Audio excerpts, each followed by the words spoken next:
আসসালামু আলাইকুম। আশা করি আপনারা সকলেই ভালো আছেন। আপনাদের সকলকে স্বাগতম জানাই আমাদের ওয়াইটি মেন্টর চ্যানেলের পক্ষ থেকে। আজকে আমি কোন টপিক্সের উপর কথা বলবো আশা করি আপনারা ভিডিওর টাইটেল এবং থাম্বনেল দেখে বুঝে গেছেন। তো চলুন কথা না বাড়িয়ে ভিডিওর মেইন টপিক্সে চলে যাই। তা কিভাবে আপনারা ফেসবুকের ইউজার নেম বা ফেসবুক পেজের ইউজার নেম চেঞ্জ করতে পারেন আজকে আমি আপনাদেরকে ওটাই দেখাবো। যেমন ধরুন আমি আমার ফেসবুকে চলে যাই।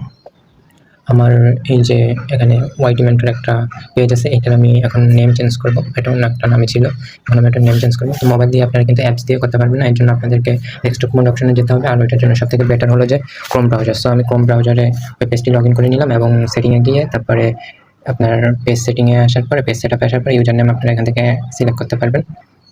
তো এখান থেকে আমি নেমটা দিয়ে দেখি নেই নাকি। ওয়াইটি মেন্টর দিলাম, তো এটা দেখেন অ্যাভেলেবেল আছে। সো আমি এখান থেকে সেভ চেঞ্জে ক্লিক করতেছি। তো এখানে এইভাবেই আপনারা আপনাদের ইউজার নেম চেঞ্জ করে নিতে পারেন মোবাইলের মাধ্যমে। ধন্যবাদ। ভিডিওটি যদি আপনাদের উপকারে আসে তাহলে আপনার বন্ধুদের মাঝে শেয়ার করে দেবেন।